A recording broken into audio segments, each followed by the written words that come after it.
Hello everyone, and welcome back to Books as Physical Objects, where I discuss books as physical objects. Today before us we have, I guess you could call this sort of the Robert Fagles collection. These are the big three epics, right? In Greco-Roman myth, you have the Iliad, the Odyssey, and the Aeneid, all translated by Robert Fagles. These translations are like super common. You see these particular editions all the time on people's shelves, especially the Iliad and the Odyssey. Like, they're everywhere. You see them all the time. The distinct blue band, you see it. So I figured I'd give my take on these books, since they seem rather popular. And yeah, I have sort of mixed feelings actually about the physical presentation of these Penguin Classics Deluxe editions. Not so much I have nothing to say about the content. These books are all, I mean, they're great. And there's each one has a very good introduction, and there's lots of details and maps and all that stuff. But as far as the actual physical construction of them, I do have some things to say, and I suppose I will get to saying them. First things first, they come in this big ol' honkin' box set, and it's got cool art of the cover motifs on each of the books individually. So this is the Iliad one, and then you have the Aeneid one, and then you have the Odyssey one on each end. This whole set, according to the big price tag sticker on the bottom, was $57 US. I did not pay that much for it. I got these on sale. These were on sale when I bought them, which is part of the reason why I bought them. I actually had to buy these for a class I was taking where we read all three of them in 10 weeks. So I figured I'd just buy the big old set instead of just buying them individually. I guess I didn't have to go for the deluxe editions, but they were on sale. It kind of snagged me. I wouldn't really buy these normally otherwise, even though I do like how they look. They're kind of expensive though. I don't like spending tons of money. But, this was a few years ago. I don't know what the prices are now.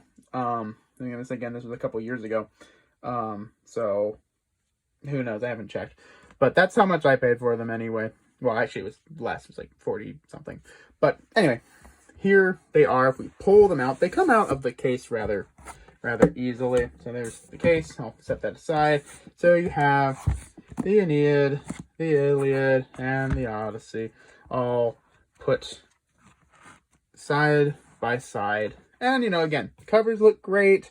I don't think there's any real way of noticing this on camera, but, like, the text is, like if you, like, hold it up, like, can you see that? Like, the bottom edge is a little bit slightly misaligned. I mean, maybe I'm just, like, seeing things, but, like, I swear. And also, like, when it sits in the case, it's been wobbled a little bit. But, I mean, that's kind of nitpicky. My main issue with these physically is the spines, especially on the Iliad here, since this is the chonkiest of the books. This one shows it in the most pronounced fashion. These have just really, like, thin glued bindings, and since this is such a big book, when you're opening it up, you have that, and the edge, especially if you can notice it on the top, it gets deformed and warped and will probably split if you're not. So, like, every time I'm reading this, when I was going through this, I had to be like I was super aware of the spines on these, because you can see on this Aeneid there is a spine crease. You can see that we have a spine crease there, and I think the Odyssey is probably the one that is has been the least negatively affected. Oh, focus. No, maybe no. Well, you get the point.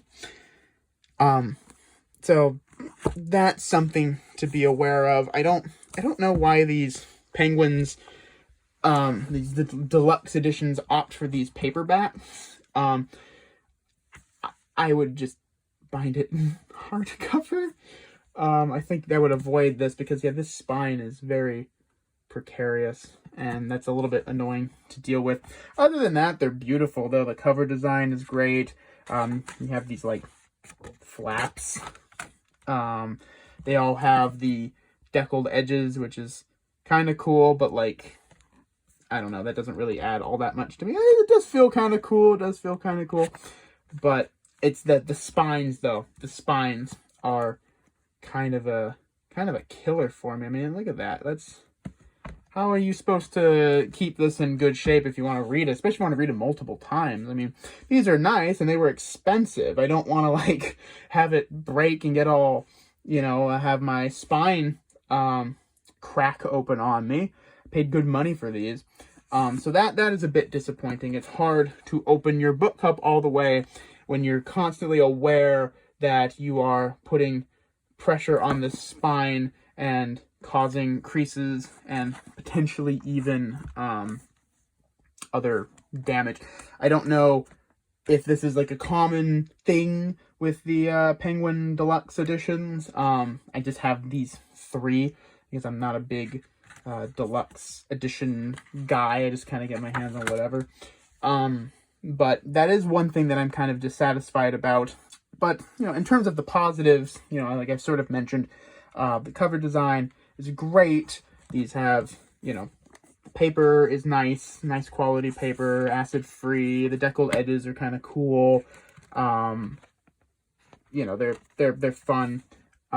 They look great on the shelf with these beautiful colored fans. And again, you have sort of the theme here. The blue, the red, and the gold.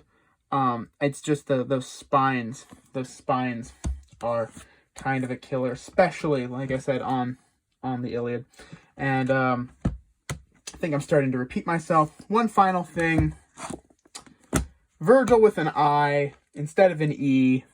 I don't know about all of you out there. I'm on Team E because it more accurately represents his name in Latin. But apparently there's a big I camp. I wasn't even aware that this was a debate, but I became aware of it, and sort of am now a partisan actor in this debate.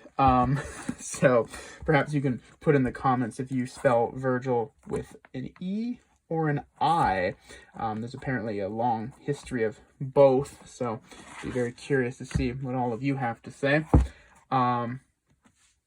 But yeah, that's all I really wanted to say, is just these are pretty, they look nice, but do be aware of the spines.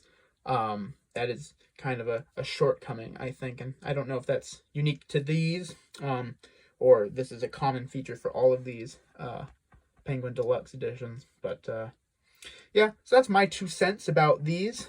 Are they worth the money? I don't know. Probably not. I don't think I'd buy them again. Definitely not at full price. But they do look really good.